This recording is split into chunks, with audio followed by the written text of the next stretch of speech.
आज मैं आपको 10वीं कक्षा का सामाजिक विज्ञान विषय का प्री बोर्ड का क्वेश्चन पेपर सोल्व करवाऊंगा, जिससे कि आप अपने प्री बोर्ड के एग्ज़ाम की अच्छे से तैयारी कर सकें। क्योंकि इससे जो है आपके इम्पोर्टेंट क्वेश्चनों की तैयारी हो जाएगी, क्योंकि मैं इस वीडियो के अंदर आपको इस सामाजिक विज्ञान विषय का पूरा पेपर जो है सोल्व करवाऊंगा। और जो एग्ज़ाम के अंदर क्वेश्चन आते हैं वो हमेशा इम्पोर्टेंट क्वेश्चन होते हैं, तो इनकी तैयारी आपको करनी चाहिए। पहला क्वेश्चन देखें इस क्वेश्चन पेपर का। पहला क्वेश्चन आया था इसके अंदर, इस्लाम की स्थापना किसने की थी? तो आंसर आएगा हजरत मोहम्मद ने। दूसरा क्वेश्चन है, श्रीलंका कौन से महासागर से में स्थित है? तो इसका आंसर है हिंद महासागर। तीसरा क्वेश्चन है, रोम को 7 पहाड़ियों का नगर क्यों कहा जाता है? तो आंसर है, यह नगर 7 पहाड़ियों से घिरा हुआ होने के कारण यह 7 पहाड़ियों का नगर कहलाता है। यानी कि इस नगर के चारों तरफ जो है 7 पहाड़ियाँ हैं, जिससे ये घिरा हुआ है, और इसी वजह से ही इसको जो है 7 पहाड़ियों वाला नगर कहते हैं। अगला क्वेश्चन है, आज़ाद हिंद फौज की स्थापना सुभाष चंद्र बोस ने की थी। आंसर में सुभाष चंद्र बोस नहीं आएगा। सुभाष चंद्र बोस जी ने तो इनका इसका पुनर्गठन किया था। रास बिहारी बोस आएगा आंसर में, रास बिहारी बोस। आज़ाद हिंद फौज की स्थापना जो है रास बिहारी बोस ने जापान में की थी।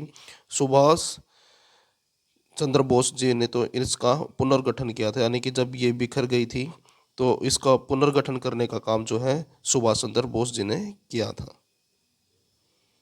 उसके बाद नेक्स्ट क्वेश्चन है क्वेश्चन नंबर 5, माया सभ्यता की आर्थिक व्यवस्था का संक्षिप्त वर्णन कीजिए।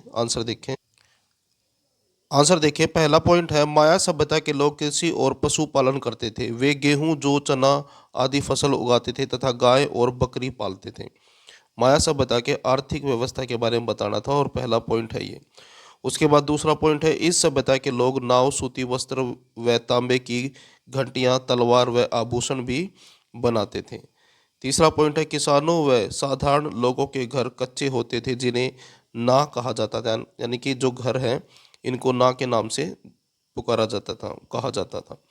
मायावासियों ने चौड़ी सड़कें बनवाई थी। इन सड़कों को स्कैब या स्कैबोब कहते थे। यानी कि सड़कों को जो नाम था वो स्कैब था।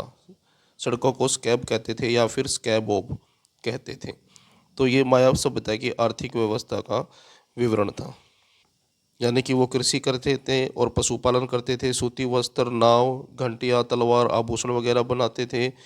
कच्चे घर होते थे उनके, जिनको ना के नाम से जाना जाता था, और सड़कें चौड़ी होती थी जिसको स्कैब के नाम से जाना जाता था। अगला क्वेश्चन है, संयुक्त राष्ट्र संघ में भारत का क्या योगदान है? तो आंसर देखें, द्वितीय विश्व युद्ध की समाप्ति के बाद 24 अक्टूबर 1945 ईस्वी को संयुक्त राष्ट्र संघ की स्थापना की गई। भारत संयुक्त राष्ट्र संघ के संस्थापक सदस्यों में से एक था। यानी कि जब इसका निर्माण किया गया यूएन का, तो जो संस्थापक देश थे उन सदस्यों में से एक था भारत।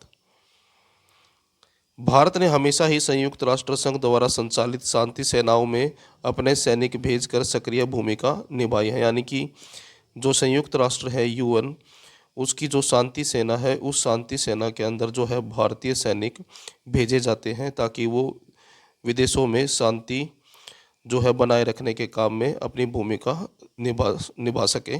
तो इस प्रकार से जो है भारत का संयुक्त राष्ट्र संघ में एक सक्रिय भूमिका है। पहले मैं आपको यहाँ पर पूरा क्वेश्चन पेपर दिखा देता हूँ, उसके बाद फिर मैं जो आंसर मैंने लिख रखे हैं वो आंसर आपको बताऊँगा, समझाऊँगा, ताकि आपको आसानी से याद हो जाए। क्वेश्चन आप यहाँ पर देख सकते हैं, ये क्वेश्चन पेपर है, पूरा पूरा क्वेश्चन पेपर दिख। उसके बाद यहाँ से भाग 2 है, राजनीति विज्ञान के क्वेश्चन है ये, और इसके अंदर जो एक एक नंबर वाले क्वेश्चन है वो उनके आंसर मैं आपको बता देता हूँ। संघवाद सरकार की एक प्रणाली है जिसमें सत्ता सरकार के 2 या 2 से अधिक सत्रों के बीच विभाजित है। तो सैदो है आपका आंसर है। उसके बाद अगला क्वेश्चन है, भारत में क्षेत्रीय सरकार का दूसरा नाम है? तो आंसर है इसका राज्य सरकार। ऑप्शन बी जो है वह जो है आपका आंसर है। उसके बाद अगला क्वेश्चन है, जब सरकार बनाने के लिए अलग अलग दल सत्ता साझा करते हैं तो इसे कहा जाता है गठबंधन सरकार। यानी कि 2 या 2 से अधिक पार्टियां जो है मिलकर सरकार बनाती हैं, ऐसी सरकार को गठबंधन की सरकार कहते हैं। उसके बाद अगला क्वेश्चन है भारतीय संविधान की किस अनुसूची में भाषाएं शामिल हैं? तो आंसर है इसका 8वीं अनुसूची में। अगला क्वेश्चन है सर्वोच्च न्यायालय भारत का संविधान का संरक्षक है, यानी कि जो सुप्रीम कोर्ट है वो भारत के संविधान का संरक्षक है। अगला क्वेश्चन है 1992 में किए गए संविधान संशोधन का मुख्य उद्देश्य क्या था? ये 2 नंबर वाला क्वेश्चन है, इसके आंसर मैंने लिख रखे हैं, बाद में दिखाऊंगा, पहले मैं आपको क्वेश्चन पेपर दिखा दूं पूरा। उसके बाद नेक्स्ट क्वेश्चन है 17, 18, 19, 20, 21। उसके बाद पार्ट 3 है, यहाँ से आपके ज्योग्राफी के क्वेश्चन हैं, 1-1 नंबर वाले क्वेश्चनों के आंसर देख लीजिए। निम्नलिखित में से किस प्रांत में सीढ़ीदार खेती की जाती है? तो उत्तराखंड में। जो पहाड़ी क्षेत्र होता है वहाँ पर सोपानी यानी कि सीढ़ीदार खेती की जाती है। जल परिवहन वाहनांतरण हानियों तथा देरी को घटाता है, तो इसका आंसर है सत्य, यानी कि जो जल परिवहन है इसमें एक्सीडेंट के जो खतरा होता है वो बहुत ही कम होता है, और इससे जो है दो देशों के बीच कम समय में व्यापार किया जा सकता है। उसके बाद है मोनाजाइट रेत में डैश खनिज पाया जाता है, तो आंसर है इसका थोरियम। नेक्स्ट क्वेश्चन है 25, कौन सा उद्योग चूना पत्थर को कच्चे माल के रूप में प्रयुक्त करता है? तो सीमेंट। उसके बाद जो क्वेश्चन है 2-2 नंबर वाले क्वेश्चन है, इनके आंसर मैं आपको बाद में बताऊंगा, पहले मैं आपको एक बार क्वेश्चन पेपर दिखा देता हूं, और जो छात्र जिनकी तैयारी है एग्ज़ाम की वो खुद सोल्व करके भी देख सकते हैं और चेक कर सकते हैं कि प्रिपरेशन कैसी है। मैप वाला क्वेश्चन है ये।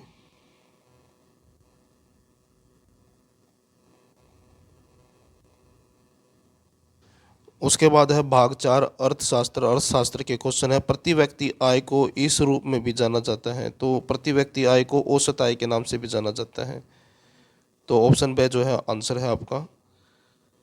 अगला क्वेश्चन है सौर ऊर्जा ऊर्जा का गैर परंपरागत स्रोत है, तो जो सौर ऊर्जा है यानी कि सूर्य से प्राप्त की जाने वाली ऊर्जा, वो ऊर्जा का गैर परंपरागत साधन है, यानी कि ऐसा साधन है जो कभी समाप्त नहीं होगा।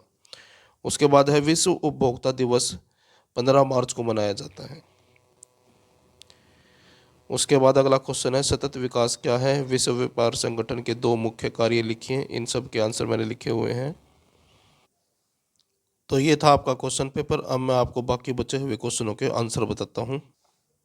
क्वेश्चन नंबर 6 तक के आंसर मैं आपको बता चुका था। अब 7वां क्वेश्चन देखते हैं। 7वां क्वेश्चन है सरस्वती सिंधु सभ्यता के पतन के कारणों का वर्णन कीजिए, यानी कि ये जो सभ्यता थी इसका पतन कैसे क्यों हुआ उसके कारण बताने हैं। उत्तर देखिए, सरस्वती सिंधु सभ्यता के पतन के कारण निम्नलिखित हैं। पहला कारण है प्रशासनिक शिथिलता, बस्ती का आकार सीमित होने के कारण और स्वास्थ्य की में कमी आने के कारण यह सभ्यता समाप्त हो गई। तो पहला कारण ये बताया गया है कि प्रशासनिक शिथिलता। प्रशासनिक शिथिलता का मतलब है कि उन्होंने विकास का कार्य नहीं किया, यानी कि जो आकार था उसको बढ़ाया नहीं, उतना ही रखा, और जिसकी वजह से जो स्वच्छता थी यानी कि सफाई के कार्यों में जो है कमी आई, और जिसके कारण ये सभ्यता समाप्त हो गई। अगला है जलवायु परिवर्तन, वर्षा कम होने के कारण तथा सरस्वती नदी का पानी सूखने की वजह से इसका पतन हुआ। तो दूसरा कारण ये बताया है कि वर्षा कम हुई और जो सरस्वती नदी थी वो सूख गई थी, जिसकी वजह से इस सभ्यता का पतन हुआ। तीसरा है बाढ़। मोहनजोदड़ो, लोथल और भगत राव के उत्खनन में, उत्खनन मतलब खुदाई के समय, बाढ़ के साक्ष्य मिले, यानी कि बाढ़ आने के सबूत मिले हैं। यह भी पतन का कारण हो सकता है, यानी कि ये भी जो है इस सभ्यता के पतन का एक कारण हो सकता है। उसके बाद अगला कारण बताया है महामारी।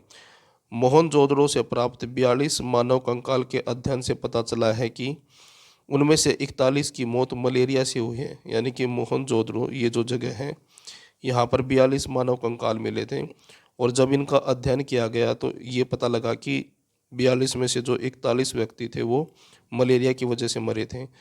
तो ये एक कारण हो सकता है इस सभ्यता के विनाश का, यह भी सभ्यता के पतन का कारण हो सकता है।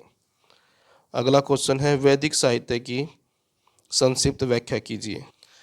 आंसर देखें, वैदिक साहित्य में वेद, ब्राह्मण ग्रंथ, आरण्यक ग्रंथ तथा उपनिषद मुख्य हैं। तो वेद के अंदर जो है ये चीज़ें मुख्य हैं। सबसे पहले वेद के बारे में बताया गया है। वेद संसार का सबसे प्राचीन, प्रमाणिक, पवित्र और दार्शनिक साहित्य है। वेद शब्द विद धातु से बना है जिसका अर्थ होता है ज्ञान। ज्ञान शाश्वत है यानी कि जो कभी खत्म नहीं होता, तथा ईश्वर की वाणी है, भगवान की वाणी बोला गया है वेद को, और इसकी संख्या जो है 4 है यानी कि 4 वेद होते हैं। पहला है ऋग्वेद। यह सबसे प्राचीन वेद है यानी कि वेदों में सब जो ऋग्वेद है वो सबसे प्राचीन वेद है। इसमें देवताओं को आह्वान यानी कि देवताओं को बुलाने के लिए, देवताओं को आह्वान करने के मंत्र हैं। गायत्री मंत्र इसी वेद के मंत्रों में से एक है यानी कि जो गायत्री मंत्र है जो सुबह सुबह प्रेयर में बोली जाती है, ये जो गायत्री मंत्र है ये भी इस ऋग्वेद में से ही लिया गया है। इसमें 10 मंडल 10,552 मंत्र हैं यानी कि 10 मंडल है इस ऋग्वेद के अंदर और 10,552 जो है इसके अंदर मंत्र हैं। उसके बाद है यजुर्वेद। इस वेद में कर्म की प्रधानता है। इसके 2 भाग हैं, शुक्ल यजुर्वेद और कृष्ण यजुर्वेद। उसके बाद है सामवेद। यह वेद भारतीय संगीत का मूल है यानी कि भारतीय संगीत की जो उत्पत्ति हुई है वो सामवेद से हुई है। उसके बाद अगला है अथर्ववेद। यह वेद जन सामान्य से संबंधित समस्याओं के समाधान यानी कि आम लोगों की जो समस्याएं हैं उनके समाधान के बारे में बताया गया है, एवं जीवन और समाज के नियमों का संकलन है। और जीवन से संबंधित और समाज से संबंधित इसके अंदर नियम लिखे हुए हैं। संकलन का मतलब होता है नियमों का संग्रह है। उसके बाद है दूसरा ब्राह्मण ग्रंथ। यह ग्रंथ वेदों के मंत्रों का अर्थ करने में सहायक है यानी कि जो वेद के अंदर जो मंत्र हैं उन मंत्रों का जो अर्थ है अर्थ करने में ये जो है ब्राह्मण ग्रंथ सहायक है, मदद करता है। उसके बाद है आरण्यक ग्रंथ। आरण्यक ग्रंथों का आध्यात्मिक महत्व ब्राह्मण ग्रंथों की अपेक्षा अधिक है। वनप्रस्थियों यानी कि जो वन जाने वाले ऋषि मुनि यानी कि जो वन की तरफ चले जाते हैं, प्रस्थान करते हैं वन में, सन्यासियों को आत्म तत्व और ब्रह्म तत्व के ज्ञान हेतु ये ग्रंथ ब्राह्मण ग्रंथ और उपनिषद को जोड़ने वाली कड़ी है। उसके बाद है उपनिषद। यह वेदों का सार है यानी कि वेदों के बारे में इसके अंदर बताया गया है संक्षिप्त से। उपनिषद का अर्थ है गुरु के समीप बैठकर शिष्य द्वारा ज्ञान प्राप्त करना। यानी उपनिषद का जो मतलब होता है वो यह होता है कि गुरु के पास बैठकर शिष्य जो ज्ञान प्राप्त करता है उसको कहते हैं। ब्रह्मा जीव जगत का ज्ञान उपनिषदों की मूल शिक्षा है। ब्रह्मा के बाद नेक्स्ट क्वेश्चन है क्वेश्चन नंबर 9। विदेशी आक्रमणों के भारत पर कौन कौन से प्रभाव पड़े यानी कि विदेशी जो आक्रमणकारी थे उनके आक्रमणों के भारत पर क्या प्रभाव पड़े। तो पहला है इस्लाम का प्रसार, क्योंकि जितने भी बाहर से आक्रमणकारी आए थे वो तक लगभग जो सभी इस्लाम धर्म को मानने वाले थे।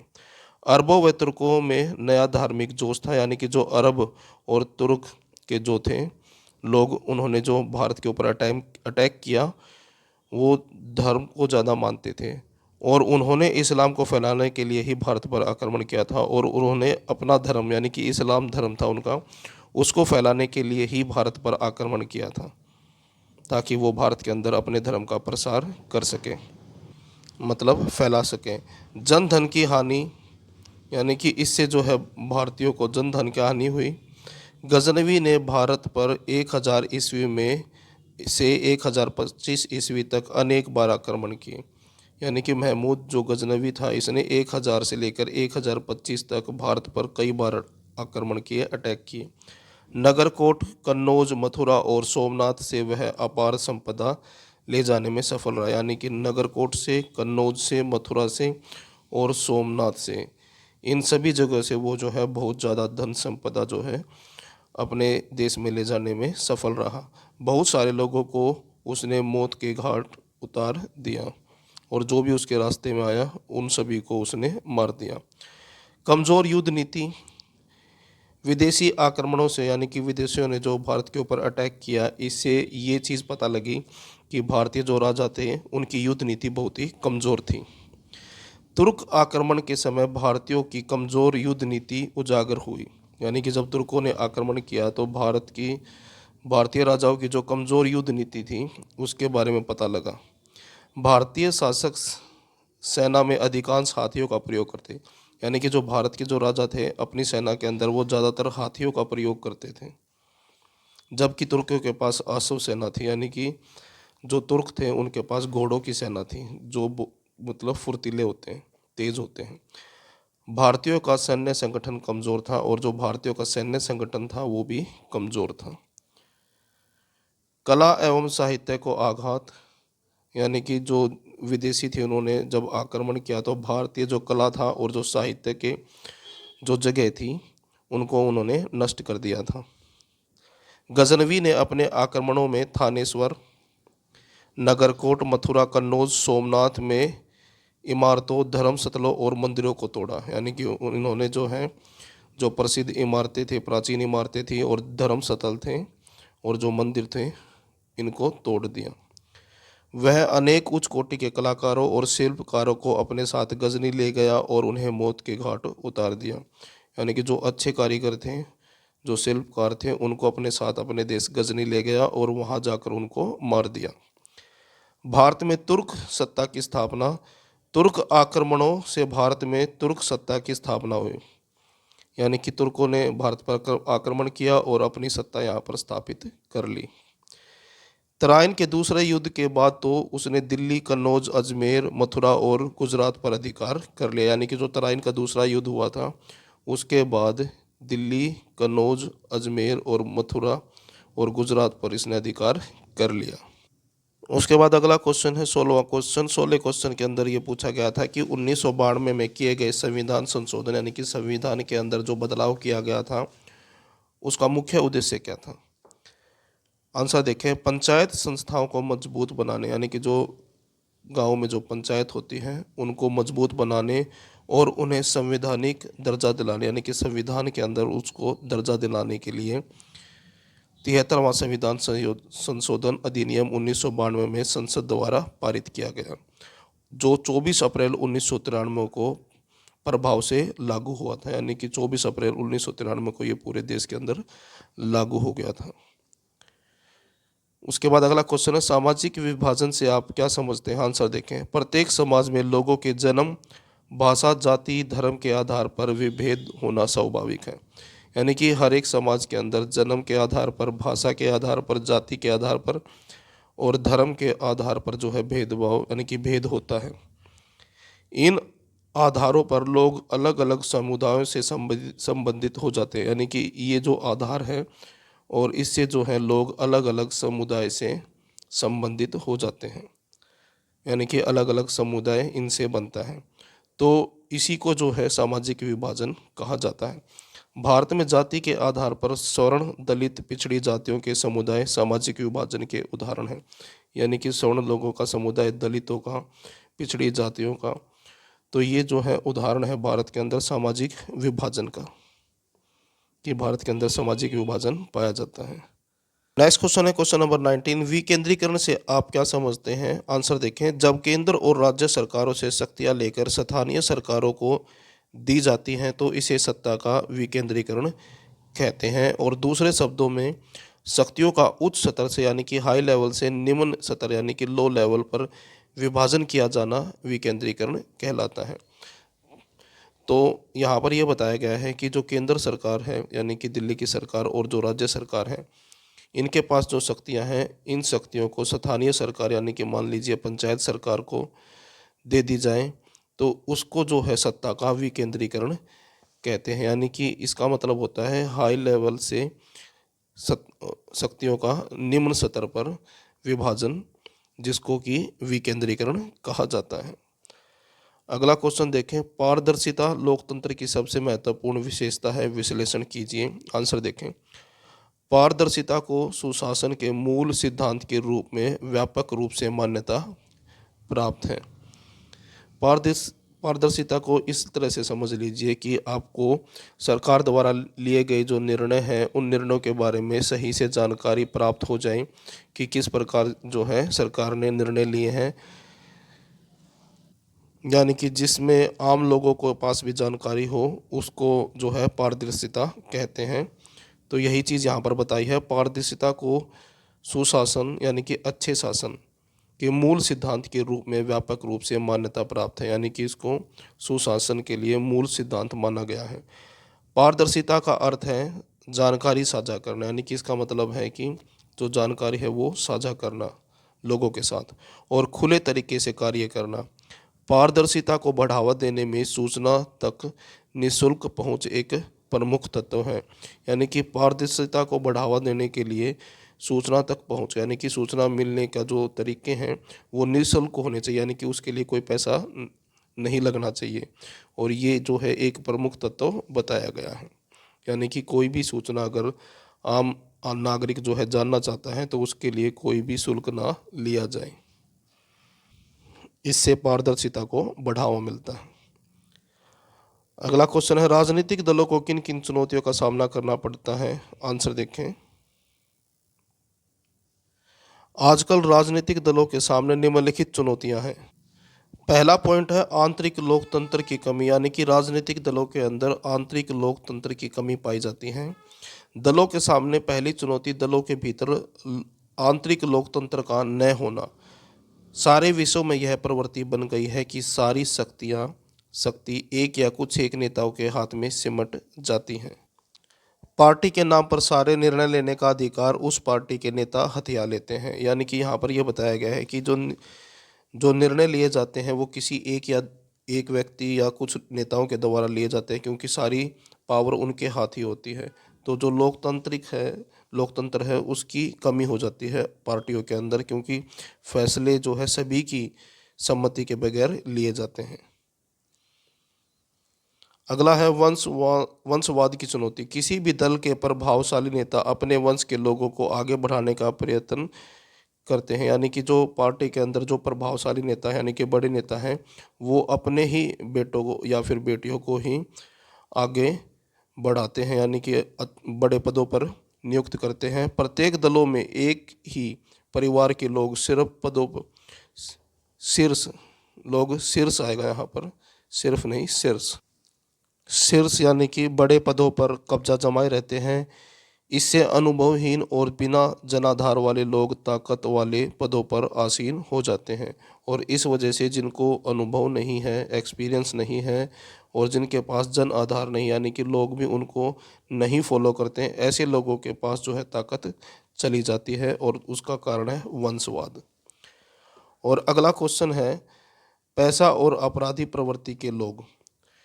यह चुनौती विशेष रूप से चुनाव के समय पर दिखाई देती है। इस समय पैसा और अपराधी तत्वों की घुसपैठ आम बात हो गई है, क्योंकि पार्टियों की सारी चिंता केवल चुनाव जीतने की होती है। इसके लिए दल कोई भी तरीका अपनाने से पीछे नहीं हटता। चुनाव में दल अधिक धनी तथा अपराधी प्रवृत्ति वाले उम्मीदवारों को उतारने का प्रयत्न करते हैं, यानी कि चुनाव जीतने के लिए जो पार्टियां हैं पैसे वाले व्यक्ति या फिर जो अपराधी प्रवृत्ति का व्यक्ति है उसको भी जो है टिकट दे देती हैं, क्योंकि उनका जो मुख्य लक्ष्य होता है वो चुनाव जीतना होता है। यह लोकतंत्र के लिए अच्छी बात नहीं है, और जो कि ये बात लोकतंत्र के लिए अच्छी नहीं होती।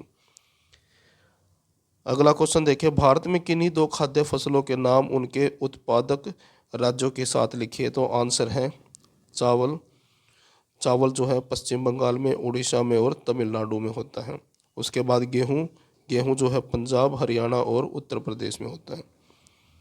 अगला क्वेश्चन है जैव विविधता क्या है? उदाहरण दीजिए। किसी क्षेत्र में बहुत सारे अलग अलग पौधों और जानवरों की प्रजातियां पाई जाती हैं, इसे ही जैव विविधता कहते हैं, यानी कि अलग अलग तरह के जीव किसी एक स्थान पर पाना उसको जैव विविधता कहते हैं। जैसे कि कीट हो गए, जानवर हो गए, पक्षी हैं, ये सभी अलग अलग तरह के जीव हैं, जिससे कि जैव विविधता का निर्माण होता है। अगला क्वेश्चन है भारतीय कृषि पर वैश्वीकरण के कोई 3 प्रभाव बताएं। आंसर देखें। वैश्वीकरण का प्रमुख प्रभाव यह हुआ है कि बहुत से किसान अब वाणिज्यिक फसलों की खेती करने लगे हैं। वैश्वीकरण का मतलब होता है किसी चीज़ को विश्व स्तर के ऊपर लेके आना, और यहाँ इसका जो फ़र्क जो है, प्रभाव जो है भारत के ऊपर ये पड़ा है कि जो भारतीय किसान हैं अब वो ऐसी कृषि करने लग गए हैं जिससे उनको अधिक फ़ायदा हो, यानी कि जो व्यापारिक फसल है वो अधिक बोई जाने लगी हैं।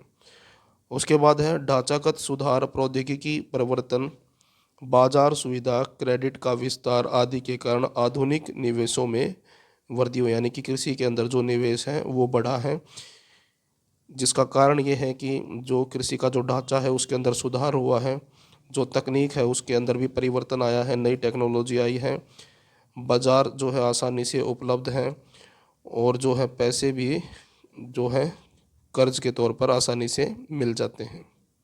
तो इन सुधारों की वजह से जो है कृषि के क्षेत्र में जो निवेश है वो भी बढ़ा है।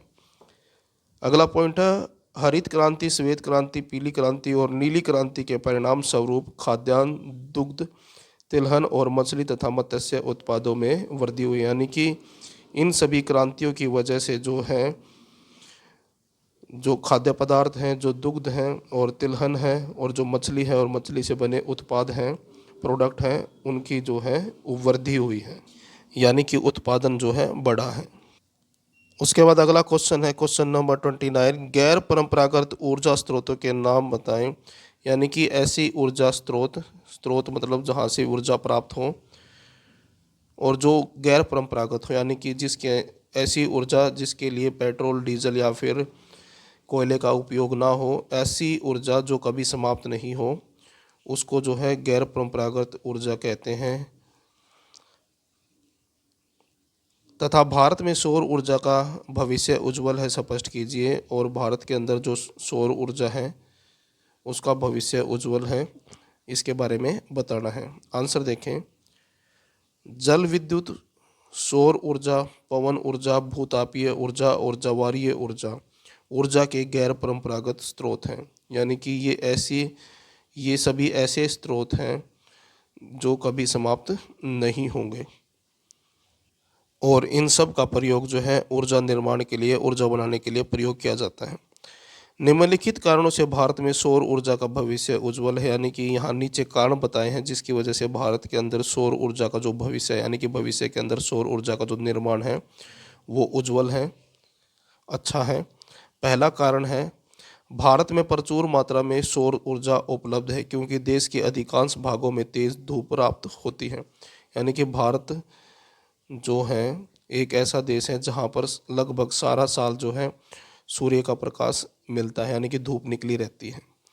भारत में खाना पकाने, जल तापन यानी कि पानी गर्म करने के लिए, स्थान तापन, फसल सुखाने आदि के लिए सौर ऊर्जा का उपयोग करने की तकनीक विकसित कर ली है, यानी कि भारत ने जो है सौर ऊर्जा की ऐसी तकनीक विकसित कर ली है जिससे कि खाना बनाने के लिए, पानी गर्म करने के लिए, फसल सुखाने के लिए और स्थान तापन के लिए जो है इसका उपयोग किया जा सकता है।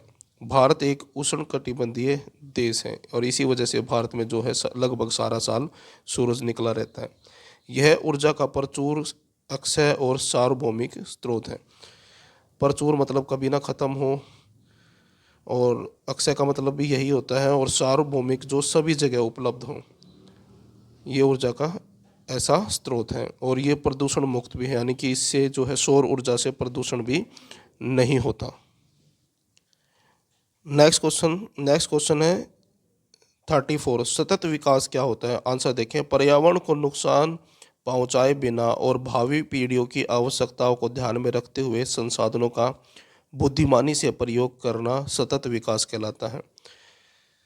तो सतत विकास का मतलब ये होता है कि जो हमारे पास संसाधन है उन संसाधनों का इस तरह से प्रयोग किया जाए कि जो वर्तमान में जो पीढ़ी है वो भी उसको उपयोग कर सके और जो आने वाली पीढ़ी है उसके लिए भी वो उपलब्ध रहें, यानी कि समाप्त ना हो। तो इस तरह का जो है विकास वो सतत विकास कहलाता है। अगला क्वेश्चन है विश्व व्यापार संगठन के 2 मुख्य कार्य लिखिए। तो पहला है अंतर्राष्ट्रीय व्यापार को बढ़ावा देना। विश्व व्यापार संगठन का काम है जो इंटरनेशनल लेवल पर जो व्यापार होता है उसको बढ़ावा देना। और अंतर्राष्ट्रीय व्यापार हेतु नियमों को निर्धारित करने कर उसे लागू करना। और अंतर्राष्ट्रीय जो व्यापार है उसके लिए नियम बनाने का काम भी यही करता है और उसको लागू भी करवाता है विश्व व्यापार संगठन।